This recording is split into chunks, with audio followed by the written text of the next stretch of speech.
bỏ không mà cả nhà.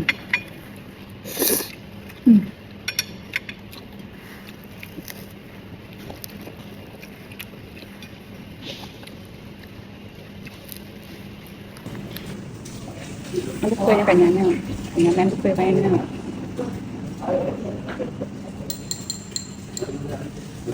Bữa sáng thứ chín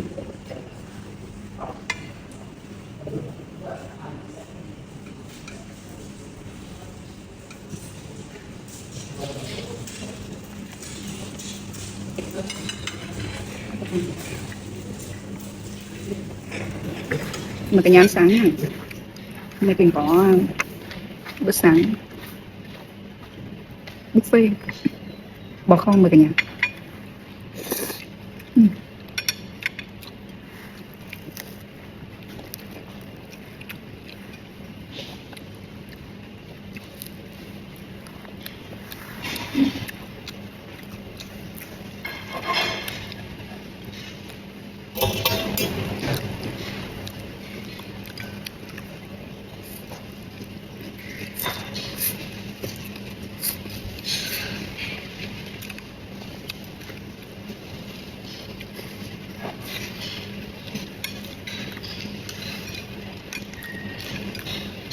Bánh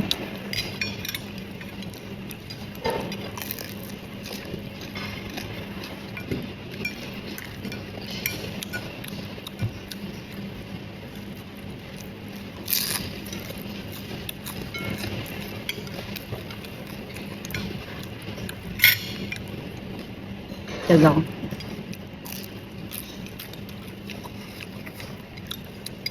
Chả giò rất là ngon luôn cả nhà.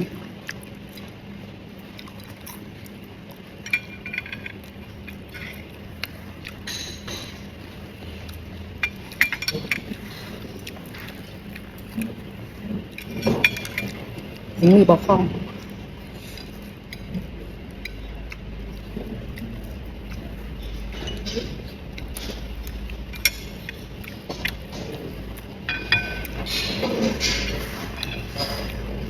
Mình có mì.